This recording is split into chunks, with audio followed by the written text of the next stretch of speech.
우리 다 같이 말씀을 함께 나누겠습니다. 말씀은 사도행전 6장 1절에서 7절까지 말씀입니다. 신약성경 196쪽 사도행전 6장 1절에서 7절까지의 말씀을 함께 나누겠습니다. 사도행전 6장 1절 그때 제자가 더 많아졌는데 헬라파 유대인들이 자기의 과부들이 매일의 부재에 빠짐으로 히브리파 사람을 원망하니 열두 사도가 모든 제자를 불러 이르되 우리가 하나님의 말씀을 제쳐놓고 겉대를 쌓는 것이 마땅하지 아니하니 형제들아 너희 가운데 성령과 지혜가 충만하여 칭찬받는 사람 7을 택하라. 우리가 이 일을 그들에게 맡기고 우리는 오로지 기도하는 일과 말씀 사역에 힘쓰리라 하니 온 우리가 이 말을 기뻐하여 믿음과 성령에 충만한 사람 스데반과 빌립과 프로고로와 니가노로와 디몬과 아베나와 유대교에 입교했던 안디옥 사람 디볼라를 택하여 사도들 앞에 세우니 사도들이 기도하고 그들에게 안수하니라. 함께 읽겠습니다. 하나님의 말씀이 점점 왕성하여 예루살렘에 있는 죄의 수가 더 심만하고 부탁한 제사장의 우리도 이후에 복종하니라. 아멘. 찬양 430장 주와 같이 기도하면서 함께 찬양을 올려드리겠습니다.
예수 그리스도 안에서 축복합니다. 예수 그리스도입니다. 사랑합니다. 사랑합니다.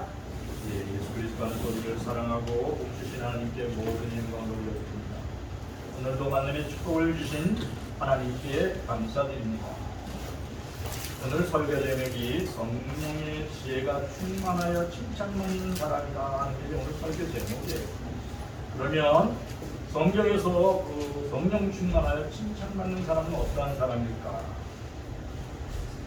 예수님의 마음을 품고 예수님과 동행하는 사람을 성령과 지혜가 충만하여 칭찬받는 사람이다. 성경은 그렇게 말씀하고 있어요. 그 예수님의 마음을 품고 서울 역전에서 노숙인들을 섬겨온 분이 계신데, 그분이 소중한 사람들의 대표인 유종옥 사모님이에요. 그 사모님의 간증을 오늘 같이 나누겠습니다. 1989년 어느 날 봄, 목사님께서 서울 종로교회에서 목회할 때 어느 날 병약해 보이는 남자분이 초등학생 남매를 데리고 교회를 출석하였습니다. 몇 주 그분은 그의 자녀들과 함께 종로교인이 되었고, 집이 성남에서 종로까지 와야 되는데 꽤 먼 거리인데도 불구하고 매주 교회를 그 남매의 손을 붙잡고 갔어요. 초등학생 남매를. 그러던 어느 날 무더운 여름날 전화벨이 울렸습니다. 그리고 그 전화벨에서는 아이의 울음소리가 들려왔어요. 사모님, 그 목소리가 매주 아빠랑 손 붙잡고 나오는 그 큰 아이의 목소리였어요. 사모님, 우리 아빠가 쓰러졌어요. 숨을 안 쉬어요. 어떻게 해야 하고 울는 소리가 났어요. 그 여정옥 사모님과 목사님은 차를 타고 이제 그 성남에 있는 그 아이의 집에 도착해 보니 아버지는 이미 세상을 떠났습니다. 장례를 치러야 하는데 일가 친척에게 연락을 해도 연락이 닿지 않습니다. 그리고 그의 어머니는 어디 갔는지 전에 연락이 끊겼다고 그렇게 말했습니다. 사모님은 남겨진 그 자매를 두고 이제 장례를 먼저 교회 장례로 치워드렸습니다. 그리고 나머지 그 문제가 뭐냐면 이 남매를 어떻게 보호해줘야 될까, 어떻게 이렇게 인도해줄지 모르겠어요. 사모님이 이제 그 남매를 위한 제일 중공이고 하는데 이런 생각이 나는 거예요. 하나님께 기도하는데 문득 성령께서 주신 생각이 뭐냐면, 왜 이 사람이, 이 남자분이 중병이 들렸으면서도 자기가 언제 생명이 하늘 날아갈지 알잖아요. 근데도 그 어린 그 초등학생 남녀의 손을 붙잡고 그 먼 거리, 성남에서 종로까지 올려면 꽤 먼 거리예요. 이렇게 매주 이렇게 교회를 왔을까 생각해봤어요. 근데 이런 생각이 문득 드는 거야. 어쩌면 자기가 이제 곧 하늘나라 갈 건데 아이들의 장례를 책임져 줄 사람이 누굴까 생각하다가 부모를 찾다가 우리 교회까지 온 거 아닐까? 그런 생각이 선뜻 드는 거예요. 그러면서 우리가 저 어린 남매를 책임지라는 걸까? 그 순간 하나님이 우리를 뽑아서 여기 쟤를 아프라고 책임져 주시지 않을까? 그렇게 이제 막 기도를 하고 있었어요. 하나님, 저 아이들을 돌보는 게 우리의 사명이나요? 그런데 그 순간 성령께서 그 유종옥 사모님 마음속에 기쁨을 주는 거예요. 너희들이 뽑혔다. 너희들이 저 고아를 돌보라고 내가 우린 거야. 그런 마음을 주신 거예요. 그리고 그 아버지는 하늘나라 갔어. 나머지 아이는 유종옥 사모 네가 책임을 져. 근데 이게 무거운 짐이 아니고 너무 기뻐지는 거예요. 왜냐면 성령께서 그런 마음을 주셨어요. 그래서 그래, 고아를 돌보는 것은 하나님의 일이라고 그랬지. 그러면서 기쁜 마음으로 하나님께 감사를 드리고 그 아이들을 맡아서 그 초등학교 다니는 남매 애들을 열심히 키웠어요. 그리고 지금 30년이 지나서 그 남매는 성령과 지혜가 충만한 청년이 됐어요. 그리고 모든 사람 앞에 칭찬받는 청년이 됐어요. 하나님이 붙드시는 일은, 하나님이 계획하신 일은, 하나님이 이루시는 일은 한치의 오차도 없어요. 사랑하는 성도들이 성령 충만하고 지혜가 충만하여 하나님이 기뻐하신 일을 잘 감당하는 성도들이 되기 축원합니다. 그러면 한치의 오차도 없이 하나님의 축복이 거기에 임하게 되어 있어요. 사도행전 6장 1절 말씀 같이 읽어보겠습니다. 그때 세대가 더 많아졌는데 헬라파 유대인들이 자기의 과거들이 매일 교회 마당으로 피리피나 사람을 망하니, 사도 베드로와 요한이 열심히 복음을 전했어요. 주는 그리스도시요 살아계신 하나님의 아들 예수라, 이렇게 복음을 전했어요. 십자가에 못 박혔던 그 예수님은 사흘 만에 부활하셔서 하나님 아들됨을 증거해 주셨다. 우리가 40일 동안 그 부활하신 예수님을 보았다. 그러면서 사도 베드로가 43년 된 안진병이를 일으켜 세웠어요. 그리고 솔로몬 행각에 모였던 수많은 환자들을 치유해 주시고 귀신을 내쫓으셨어요. 그랬더니 예루살렘 부근에 이제 믿음의 공동체가 생깁니다. 이게 최초의 교회였어요. 그래 이 최초의 교회의 다수를 이루는 사람들은 히브리파 유대인이었어요. 히브리파 유대인이라는 말은 무슨 뜻이냐면 유대 땅을 떠나보지 않았던 히브리인들을 말해요. 그런데 그 유대 땅을 떠나보지 않은 그 유대인들을 히브리파 유대인이라고 해요. 대신에 여기 또 헬라파 유대인들이라고 그러는데 헬라파 유대인은 어떤 사람들이냐면 그 유대 민족이 오래전에 아수리와 바벨론, 페르시아, 로마의 지배를 받으면서 포로로 끌려갔어요. 그래서 각 도시마다 유대인들이 끌려가가지고 그곳에서 회당을 짓고 하나님을 섬겼어요. 그 사람들이 이제 예루살렘에 오신 분들이 있어요. 그 사람들이 헬라파 유대인들이에요. 근데 그 교회가 이제 구성이 되면서 교회에 들어오는 재정을 가지고 무엇을 했냐면 늙고 연로하신 그 과부 되신 혼자 아들, 딸이 없는 그 과부 되신 분들을 구제하였다. 오늘 성경이 그렇게 써 있어요. 그러니까 끊임없이 어렵고 힘든 사람을 도와준 게 교회였다는 거예요. 근데 문제가 뭐냐면 히브리파 유대인 그 과부들은 이렇게 구제를 받는데 헬라파 유대인 그 연로하신 어른들은 구제를 못 받는 거예요. 그러다 보니까 그 헬라파 유대인들이 누구를 원망하냐면 사도들을 원망하는 거예요. 사도들을. 우리는 사도께서 그렇게 하시면 되냐 뭐 이런 식으로. 그렇게 되자 거기에서 뭐가 되냐면 교회에서 원망하는 일이 일어났다 이런 뜻이 오늘 여기 기록된 거예요. 교회에서 원망하는 일이 일어날 수도 있구나. 오늘 그렇게 보게 됩니다. 오늘 2절에서 4절까지 우리 같이 읽어보겠습니다. 12사도가 모든 제자를 불러 이르되 우리가 하나님의 말씀을 제쳐놓고 적폐를 일삼는 것이 마땅하지 아니하니 형제들아 너희 가운데에서 형과 지혜가 충만하여 칭찬하는 사람 누구를 택하라. 우리가 이 일을 그들에게 맡기고 우리는 오로지 기도하는 일과 말씀 사역에 쓰리라. 사도들은 자신의 부족함을 이제 그 지적할 때 즉시 사과했어요. 우리가 잘못했다고, 우리가 잘못했다고 이렇게 원망하는 그 헬라파 유대인들에게 사과를 했어요. 그리고 즉시 잘못된 제도를 수정했어요. 그게 뭐냐면 여러분 기억하시거나 성경의 잠언에 이렇게 돼 있어요. 지혜로운 사람은 자신을 책망하고 자신을 훈계하는 사람의 말을 들을 때 자신이 잘못했으면 즉각 잘못을 인정하고 자신의 고집을 내려놓는 거라고 했어요. 사랑하는 성들이 막 자기 의견이 맞는 것 같아요. 막 주장을 했는데 나중에 알고 보니까 잘못됐어요. 그러면 즉각 사과를 하고 주장하던 고집을 내려놓게 봐주길 바랍니다. 그것이 지혜로운 삶입니다. 사도는 자신의 잘못을 인정하고 즉시 고쳤어요. 그래서 12사도 중에 대표되는 사도 베드로가 모든 사람을 성도들을 불렀어요. 제자들을 불러놓고 뭐라고 하냐면 사랑하는 여러분, 저희들이 말씀과 기도를 게을리하고 사람을 구제하는 일, 접대하는 일에만 막 이렇게 일을 하다 보니까 너무 실수한 점이 많습니다. 형제 여러분 가운데 성령과 지혜가 충만한 사람 7을 택하십시오. 이제 그분들에게 교회에 구제하는 일과 접대하는 일, 섬기는 일을 맡기고 저희들은 하나님께 기도하는 일과 성경 말씀을 증거하는 사역하는 일에만 힘쓰겠습니다 라고 이렇게 선포를 했어요. 그랬더니 성도들이 정말 좋습니다. 그리고 그들이 기쁘게 그 일을 받아들였다. 오늘 성경은 그렇게 말씀하고 있습니다.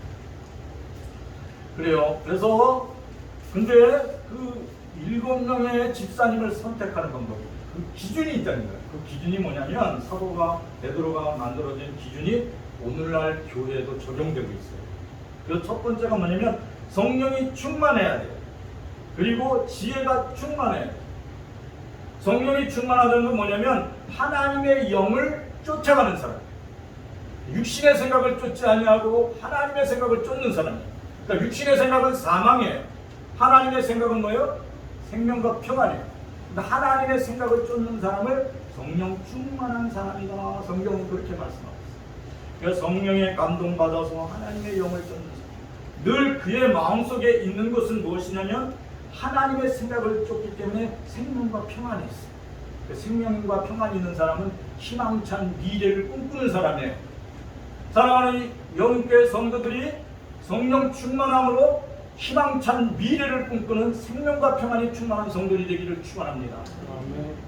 여러분들이 성령 충만케 하옵소서 찬양을 쭉 부를 때 여러분들의 생각 속에 뭐가 바뀌어야 되냐면 희망찬 미래를 꿈꾸는 마음으로 생각이 바뀌어요.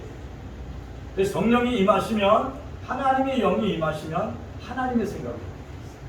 사랑하는 성도들의 생각이 변화되기를 축원합니다. 마음이 변화되기를 축원합니다. 그 다음에 두 번째가 뭐냐면 지혜로운 사람이에요. 여기서 지혜로운 사람은 뭐냐면 하나님의 말씀을 읽고 듣고 쓰고 그 말씀을 묵상하기를 기뻐하는 사람이에요. 우리 영계 모든 성도들이 지혜로운 사람들이 되기를 축원합니다. 아멘. 그러니까 헬라파 유대인들은 굉장히 지혜로운 사람들이에요. 말씀을 열심히 읽고 말씀을 쫓아 생활하기를 기뻐하는 사람들이 헬라파 유대인들인데 그 헬라파 유대인들은 특징이 뭐냐면 외국에 끌려갔잖아요. 외국에 다 끌려갔는데도 매일 그 가정에서는 예배를 드렸다는 거예요. 지금도 마찬가지예요. 히브리인들은 그 유대인들은 매일 가정 예배를 드려요. 그리고 말씀을 읽고 말씀을 듣고 말씀 배우기를 힘써해요. 그렇기 때문에 그들에게는 놀랍게도 하나님의 말씀을 깨닫고 이렇게 말하는 능력이 이 성경에 나오는 스데반과 이 빌립 집사는 율법 학자보다 더 탁월했어요. 사람들이 말씀을 가까이 하시기를 축원합니다. 그래서 성령 충만한 사람은 하나님의 생각을 쫓는 생명과 평안을 쫓는 희망찬 미래를 꿈꾸는 성도인 것을 기억하시기를 축원합니다. 여러분 모두가 그렇게 되기를 축원합니다. 그리고 지혜의 말씀을 감당함으로 세상을 이기는 승리자가 되기를 축원합니다. 아멘. 예수님을 잘 섬기고 주방봉사를 잘하던 우리 집사님이 계셨어요. 근데 어느 날 이 집사님이 병원에 갔다가 의사에게 놀랍고 두려운 소식을 듣게 됩니다. 집사님 몸에 난소, 암, 종양이 생겼다는 소식을 듣게 돼요. 집사님은 순간 좌절과 절망에 기도할 수조차 없었다 그렇게 고백을 했어요. 그렇게 열심히 제가 주방봉사를 했는데 열심히 그렇게 주님을 섬겼는데 어찌 이런 일이 제게 생겼습니까? 하고 내면에 불안한 마음이 생겼어요. 그래서 낙심한 마음으로 병상에 누워서 예수 그리스도 안에서 하나님을 생각하는데 그렇게 마음속에 들리는 음성이 있는 사랑하는 딸아, 사랑하는 딸아, 네가 건강한 몸으로 봉사할 수 없을 때 네가 할 수 있는 게 있지 않니? 열심히 쉬지 말고 기도하라. 마음을 다하고 뜻을 다하여 힘써 기도하라. 이런 음성이 들려오는 거예요. 그렇지. 내가 내 몸이 아프니까 내가 주방봉사 못하고 힘써 봉사 못하지만 기도는 할 수 있지. 그러면서 하나님의 말씀을 의지하여 기도를 했어요. 그리고 이제 몸이 조금 추스려지니까 교회에 아무도 없는 날 혼자 나가서 기도를 합니다. 기도를 하는데 하나님이 내 병을 고쳐주세요. 내 병을 낫게 해주세요. 내 병을 깨끗하게 해주세요. 이렇게 기도를 시작했는데 막 기도하는 중에 그런 기도는 안 나오고 강원으로 기도하는데 하나님의 교회와 성도들을 위한 기도만 입에서 나오는 거예요. 왜냐하면 주님의 몸된 교회를 위하여 중보 기도할 수 있는 마음을 주신 거예요. 그래서 계속 기도하고 막 기도하다 보니까 이제 그 자기 기도는 별로 안 했어요. 전부 그의 나라와 그의 의를 위하여 또 특별히 주님의 몸된 교회를 위하여 기도를 끝내고 거의 끝날 무렵에 마음속에 들려오는 음성이 있는 거예요. 그게 뭐냐면 하나님의 약속의 말씀이 들려오는 거예요. 사랑하는 따라 시편 91편 14절을 읽어봐라 이렇게 말씀이 들려오는 거예요. 그래서 그 말씀을 펴놓고 읽었어요. 시편 91편 14절 같이 읽어보겠습니다. 하나님이 이르시되 그가 나를 사랑하시되 내가 그를 건지리라. 그가 내 이름을 만지면 내가 그를 높이리라. 그가 내게 간구하리니 내가 그에게 응답하리라. 그들이 환난을 당할 때에 내가 그와 함께 하여 그를 건지고 영원하게 하리라. 내가 그를 장수하게 함으로 그를 만족하게 하며 나의 공을 그에게 보이리라 하시니라. 우리 집사님이 막 기도를 끝내고 이렇게 딱 일어서려는데 하나님의 영이 싹 감동하면서 뭐라고 하냐면 사랑하는 딸아 네가 나를 사랑한 건 내가 안다. 그러니까 내가 너를 건져줄 거야. 네가 환난을 당하고 지금 있지 않니? 그래서 너와 내가 함께하여서 너를 영화롭게 하리라.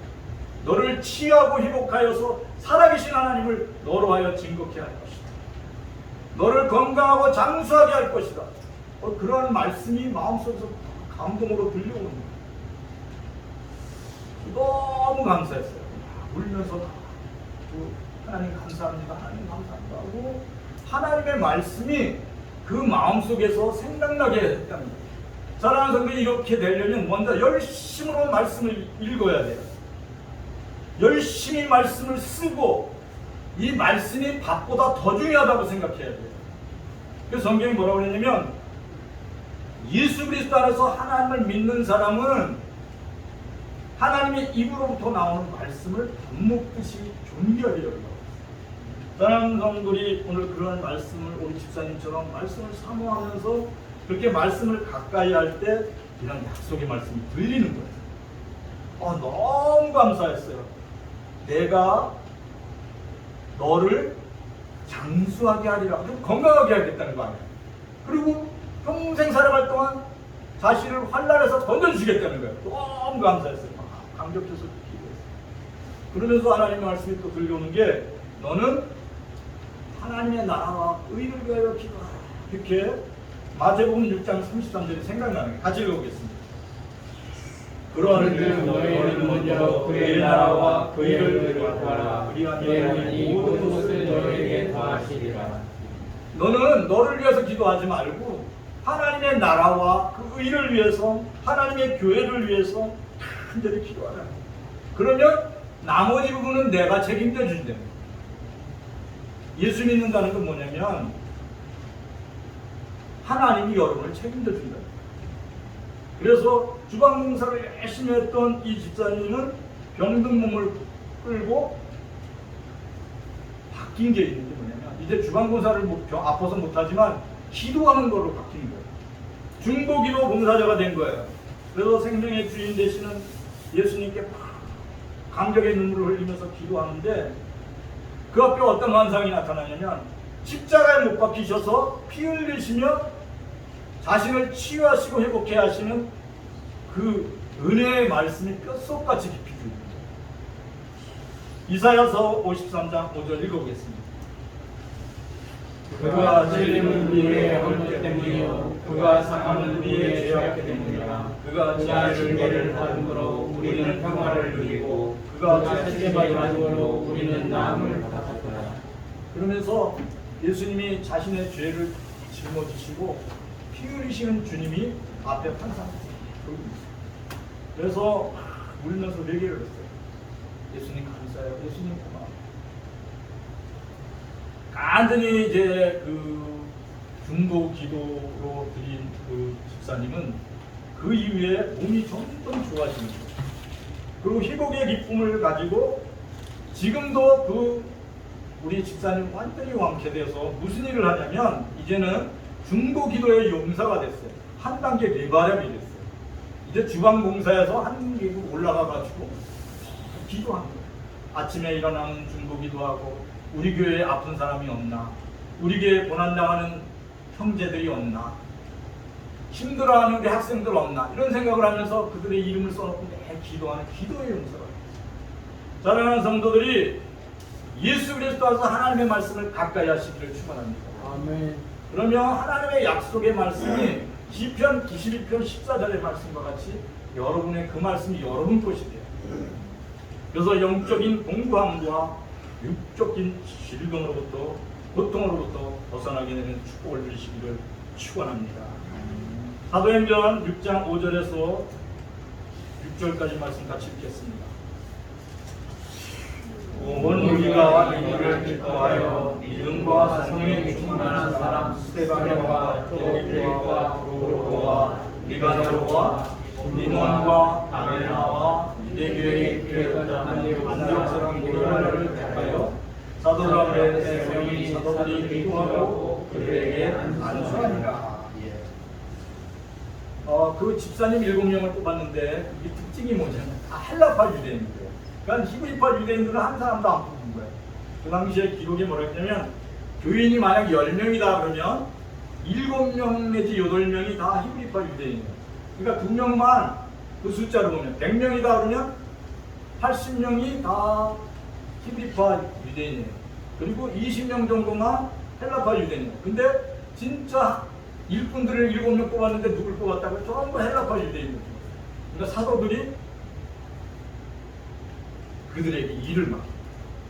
근데 성경이 뭐라고 하냐면 성령이 충만한 사람, 지혜가 충만한 사람 뽑았어요.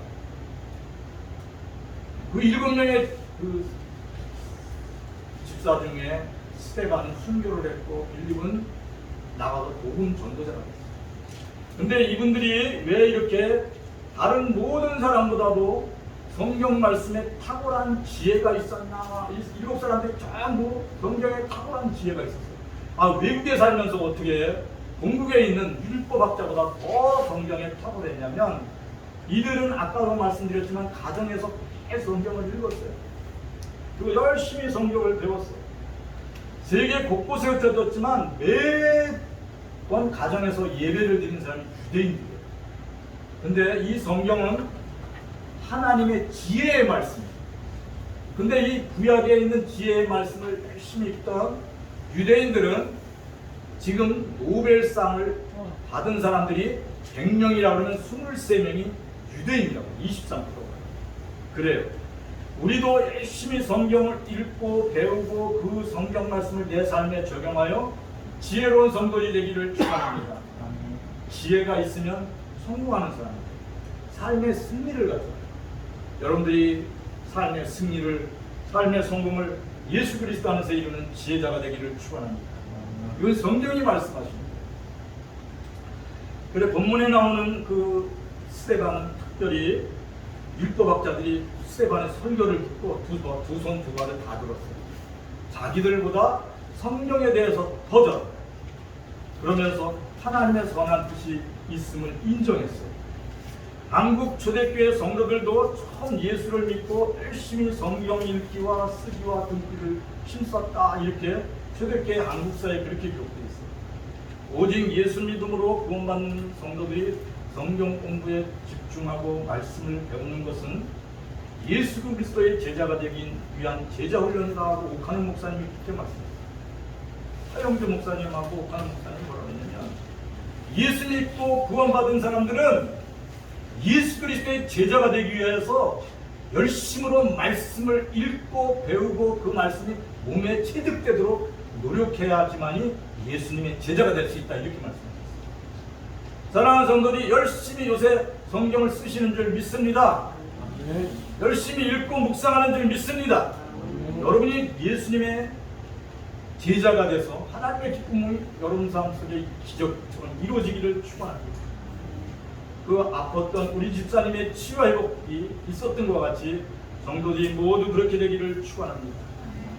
그러면 왜 이렇게 성경을 열심히 읽고 쓰고 또 듣고 묵상하고 암송하냐면 이 말씀은 곧 하나님이시기 때문에 그래요. 성경이 그렇게 말씀했어요. 여러분이 읽는 이 말씀이 하나님이시라고 그랬어요. 요한복음 1장 1절 읽어보겠습니다. 태초에 요한복음 1장 1절 같이 읽어보겠습니다. 태초에 말씀이 계시니라. 이 말씀이 하나님과 함께 계셨으니 이 말씀은 곧 하나님이시다.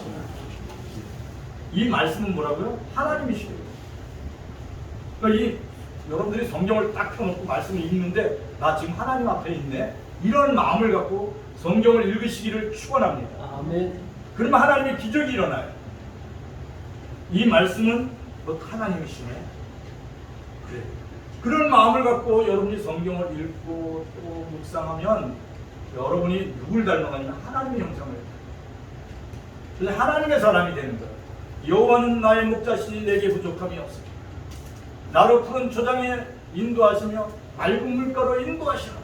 이 말씀이 내가 딱 믿어져요. 내가 아주 힘들고 어려울 때도 맑은 시냇 물가에서 물을 마시는 기쁨을 누릴 수가 있어요.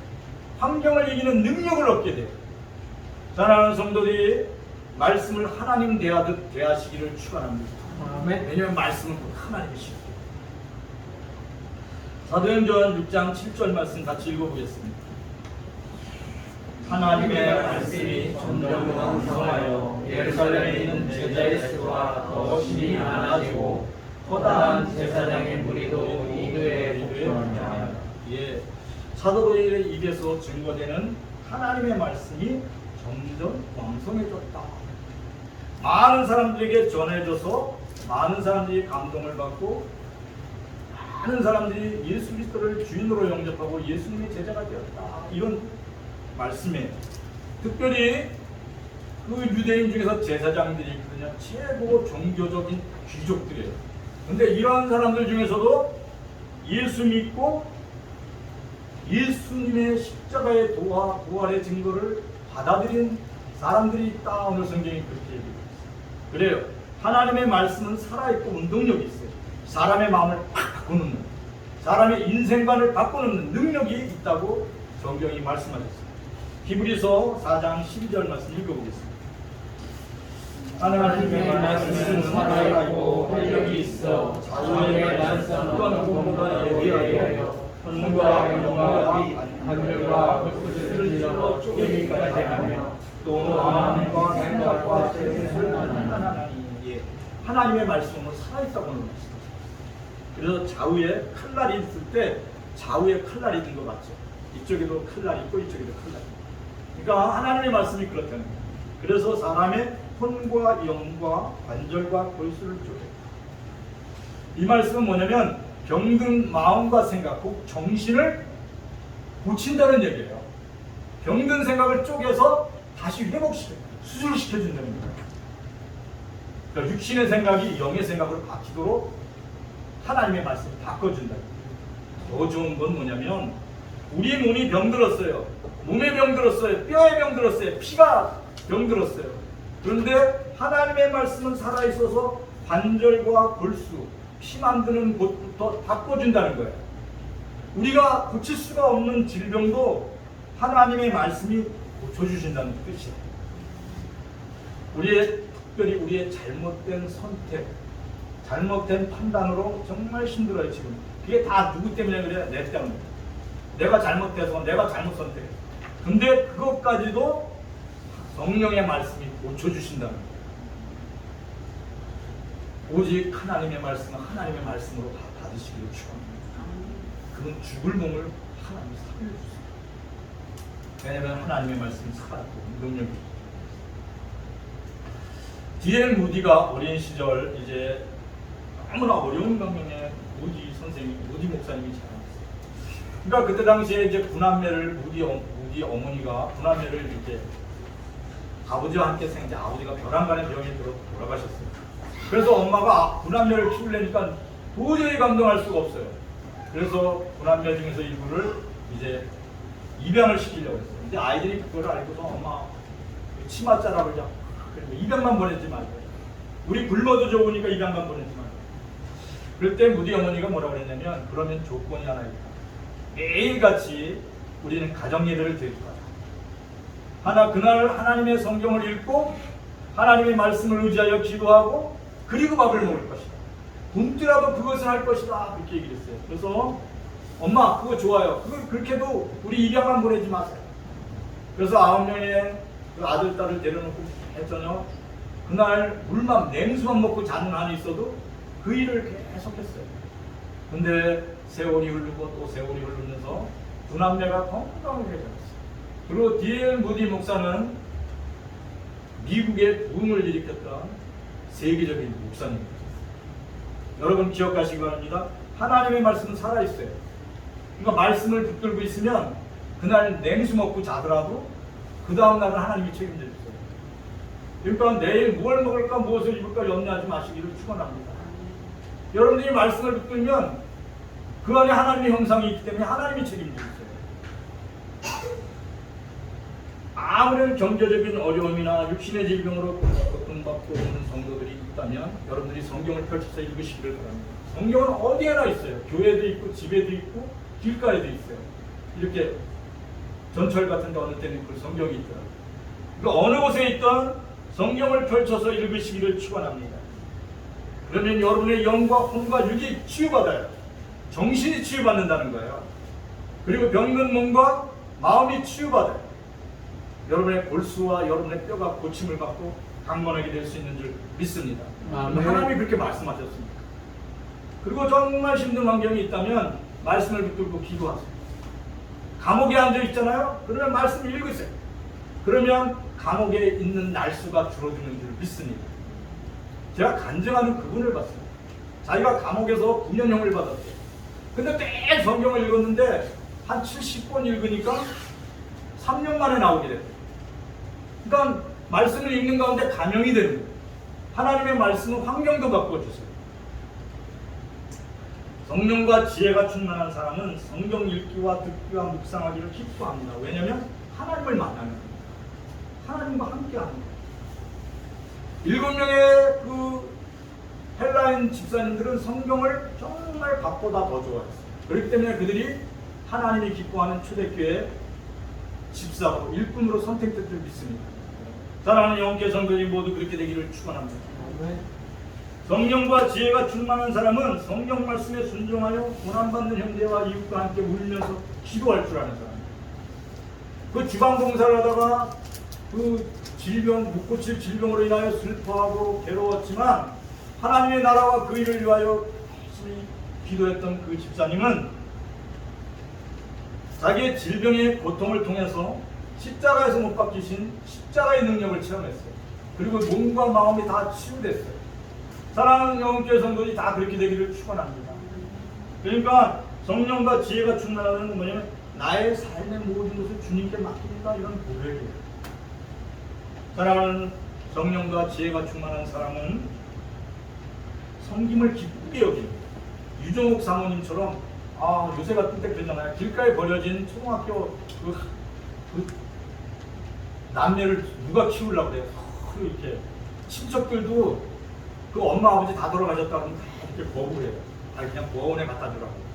근데 이 목사님 부부가 그 아이들을 정말 지성과 사랑으로 키웠어요. 그래서 성령과 지혜가 충만한 청년으로 키우는 줄 믿습니다. 그러니까 그리스도 예수 안에서 하나님의 사람이 됐다는 것은 뭐냐면 성령과 지혜가 충만한 것은 뭐냐면 섬김과 나눔을 기쁘게 감당하는 거예요. 우리 영혼교회가 성도가 오늘 말씀과 같이 그렇게 하나님의 사랑을 받고 섬김과 나눔을 기쁨으로 감당하는 칭찬받는 성도이 되기를 축원합니다. 오늘의 말씀을 우리 기도하겠습니다. 하나님 감사를 드립니다. 오늘도 말씀을 통하여 성령이 충만하고 지혜가 충만한 사람이 어떠한 사람인가를 우리 함께 나눴습니다.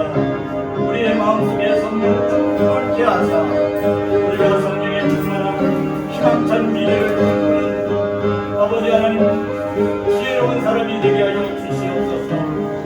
우리가 성경 말씀을 읽는 것을 밥보다 더 아버지 하나님 즐거워하게 하여 주시옵소서. 우리가 냉수를 먹고자 하는 안에 있더라도 성경 말씀 읽는 것을 기뻐하게 하여 주시옵소서.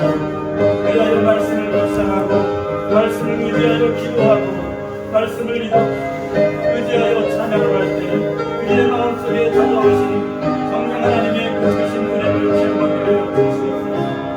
우리가 어떤 능력에 거하든지 어떠한 위치에 있든지 말씀을 의지하여 기도하고 하나님의 영상을 회복하게 하시고 하나님의 기적을 체험할 수 있도록 역사하여 주시옵소서. 하나님 감사를 드립니다. 하나님 간절히 간구합니다. 오늘도 이 땅에서 아버지 사랑하는 날 동안 슬픈 일과 아버지 하나님 고통당하는 일로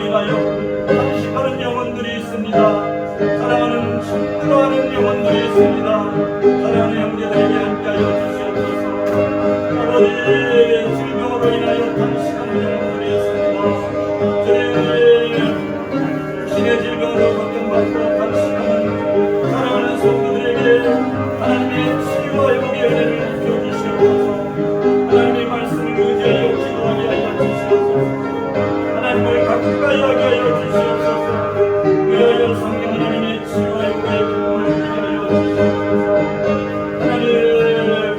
하나님 이 시간도 함께하여 주시옵소서. 이 시간도 우리를 이끌어 주시옵소서.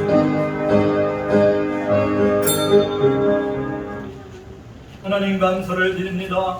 모든 것을 하나님께 맡깁니다.